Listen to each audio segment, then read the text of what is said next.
Ninjas are cool. I think most people can agree on that. And it has been one of the oldest archetypes in Yu-Gi-Oh!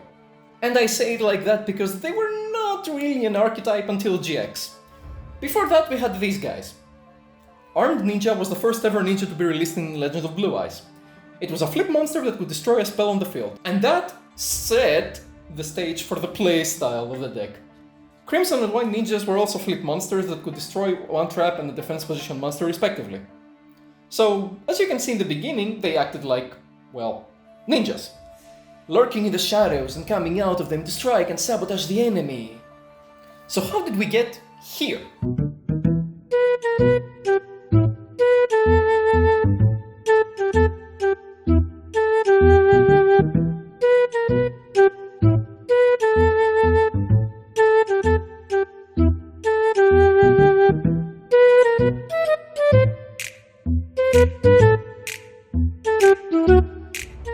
The next ninja came out in 2004 in Invasion of Chaos, the fan favorite Strike Ninja, who was not a flip monster but instead a decent beatstick with a graveyard manipulation effect that made him viable in some Chaos strategies. And he came packing with Fuma Shuriken, the first spell card that was supposed to support ninjas. Of course, it was never used for that, but for gimmicky FTKs, but what can you do? In Soul of the Duelist, we got Ninja Grandmaster Sasuke, who continued the trend of being a decent free agent, and it came with the first ever ninjutsu art, Ninjutsu Art of Decoy.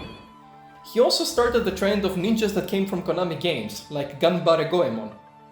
The other ninjas in this category are Goe Goe the Gallant Ninja and Lady Ninja Yae. Oh, and Masked Ninja Ebisu.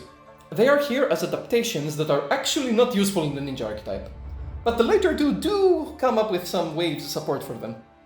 Yae came with the ninjutsu art that set the stage for what the archetype was gonna focus on from now on.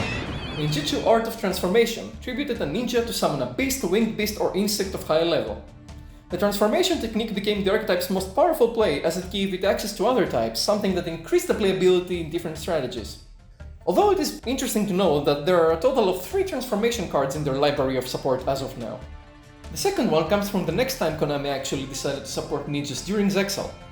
It all started in Photon Shockwave with Senior Silver Ninja. A seemingly random support considering it was the only ninja in that set. Not only that, he had the effect to summon a bunch of ninjas if he was flipped face up. Considering he was a level 6, that was never gonna happen unless you were playing Junior Journey. But it is interesting that he supported the OG playstyle of the archetype. Especially considering that at this point the deck theoretically had 3 playstyles. The flip playstyle, which no one played, the transformation playstyle, which was the most successful one, and the third one that was introduced in Order of Chaos, Xyz Ninjas. You see, in Yu-Gi-Oh! Zexal there was a guy who played ninjas, but literally none of the ninjas people were familiar with at the time. He used the Armored Ninjas, monsters with varying attributes and levels whose purpose was to bring out Blade Armor Ninja and number 12 Crimson Armor Ninja, all while having a plethora of ninjutsu arts to back them up. The only standalone cards out of these that saw play is Blade Armor Ninja, who was a generic rank 4 that helped with OTKs, and Armor Ninjutsu Art of Alchemy, which would end up being an advantage machine from the deck, as it let you destroy ninjutsu art to draw 2 cards. But the design team back then for some reason decided to go ham and include a whole new wave of support for ninjas in the same set. Remember Ebisu? He was a part of that support. But here are the actual important cards from this support. Ninja Grandmaster Hanzo, everyone's favorite ninja who acts as a searcher for both ninjas and ninjutsu arts. Seems like it was a good idea to leave Silver behind so he could do his thing. Then we had Upstart Golden Ninja, who can trade a trap in your hand for a ninja from your deck. What a generous fella. As for ninjutsu arts, we got Ninjutsu Art of Duplication, which was the obligatory Kagebunshin representation. Finally, we got Ninjutsu Art of Super Transformation, which turned the ninja into a dragon, dinosaur, or sea serpent. Oh, and they also gave us a target for that. Meet White Dragon Ninja. So, a couple of interesting things about this one. Besides its appearance, it is indeed a dragon type, and it is also a retrain of White Ninja. It's a fairly decent card, and a couple of ninja decks used to run it after it was released. Also, it is one of those times where the difference in the art style throughout the years of the game really shines, because this is the card that reveals that White Ninja was a girl all along. That proves how good that ninja she was. We couldn't even realize she was a girl even though she appeared in so many cards. Wow! But it also introduced a new kind of ninja, the Dragon Ninja. High-level monsters that could be summoned with the transformations and had extra synergy since they had ninja in their name. The second one appeared 2 sets later. The retrain of Armed Ninja, Blue Dragon Ninja, accompanied by the second most used ninjutsu art, ninjutsu art of Shadow Shielding, which would banish your opponent's monster in exchange for one of your ninjas. And in the next set, the original trio would be complete with introduction of Crimson Dragon Ninja. The next support came a few years later with Arc 5, as one of the many cool characters there was a ninja. The whole thing this time around was that the ninjas were called Twilight Ninjas, as the brothers Hikage and Tsuchikage represented the sun and the moon. And at this point I would just like to say that Tsuchikage was probably one of the most consistently badass characters in Arc 5. Not an easy thing to accomplish. As for his cards, the most important is Twilight Ninja Kichiya, as he's a double ninja reborn, which is crazy. And of course the pendulums, Twilight Ninja Jogen and Twilight Ninja Kagen, that open up your plays even more. However, just like in Zexal, the design team said, okay, let's make more ninjas. So we got the next Dragon Ninja, Black Dragon Ninja, the retrain of Strike Ninja. Just like his previous versions, he focused on the Banish Zone, and apparently he was really good in duel links. And his accompanying ninjutsu art was Ninjutsu Art Notebook, which could set a ninjutsu art from your deck and created a great loop with ninjutsu art of alchemy. The last support to continue this trend was released during Vrains, in Shadows of Valhalla, and included 5 new cards. Yellow Ninja and Yellow Dragon Ninja offered extension and backrow removal, while the new transformation ninjutsu art of Mirage could summon a monster from your opponent's graveyard. The last 2 cards were cards that at this point almost every archetype had, and it was essential for them in order to function. First, a field spell, Hidden Village of Ninjutsu Arts, which offered recovery and for some protection. But really, we just adore it for this artwork. And secondly, a Link monster, Ninja Grandmaster Saizo. A Link 2 that could set a ninjutsu art from the deck and could use the advantages of its linked subordinates to protect itself from attacks and effects. And just like that, 2018 was the last year we got ninja support. I loved this deck. Its theme, its aesthetics, how it incorporates different mechanics to showcase how ninjas operate, and of course the fact that you can splash them in other strategies and create unique decks that use hard to summon monsters like Dark Simorgh. And then 2022 came. A new ninja is revealed as a V-Jump promo, and it's a flip monster. Oh, okay. I guess it's just a throwback to the original ninjas that were flip monsters of mediocre utility. Green Ninja here focuses on changing monsters face down. In fact, it allows you to special summon him. Weird choice, but whatever. Truly is a shame, though, that they wasted such a badass design on a flip monster. It's not like ninjas are gonna go back to flips, right? In October of 2022, Darkwing Blast came out and gave us a whole new strategy and playstyle for ninjas. Flips and fusions. Except it's not just a typical flip monster. While flipping is involved, it is part of a lot of special summoning and interrupting your opponent, with the goal being to bring out the new boss monster, Mazen the Battle Ninja, a big fusion that allows all ninjas to attack directly. It's untargetable and cannot be battled while you control a set monster, and he summons a ninja from the deck as well. Truly, fit of the name, Battle Ninja. But he's not alone.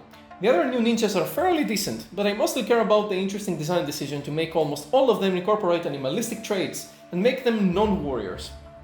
Something that the next wave of support from Photon Hypernova continued. The wave also has another thing going for them. They incorporate the banishing mechanic more. The only other cards that had any connection to this mechanic before were Strike Ninja, Black Dragon Ninja, and Shadow Sailing. Now, Iron Digger banishes a ninja and brings it back when it's destroyed. A world sharded by darkness says that if your opponent destroys or banishes it, you get to summon as many ninjas face down or GY as you want. And Yagumaru the Armored Ninja banishes a ninja or ninjutsu art to banish another card. And as of right now, that is all the ninja support that we have. The new support changed the deck dramatically. Now it's a Combolicious deck that flips a lot. Silver Ninja might even be useful now. Originally I was not a fan of the new support, because it turned away from the playstyle the deck was known for since the Zexal Era, when it was actually, a deck. And turning the deck into a solitaire was not something I was exactly excited about. But I guess that's to be expected in this day and age. Although, now that we went back and saw how all the ninjas were released, I think we can both agree that the archetype changed a lot during these years. It could rival archetypes with varying playstyles like Red Eyes at this point. After seeing all the combos it can do, I'm really interested in tackling them. While I still hold hope that new support might come out to support the transformation playstyle again, I fear it might be lost in time. But what if the template for the future support was already here? You see, while we can wait for new cards to be designed from scratch to support an archetype for our playstyle, there are always some models that can be used. What do I mean by that? A lot of time when Konami prints anime cards, they take the opportunity to update them to make them fit the modern game or a specific strategy. The Doodle Beasts are a great example of that. Changed from just big bunguses to big dinosaur support. So before I leave you, here's what we can print for ninjas. All the ninjutsu arts that Tsuchikage used. None of them have been printed. Most of them are called Baron Ninjutsu arts and they focus on protection. Then we have a couple of spell cards used by Yamikawa.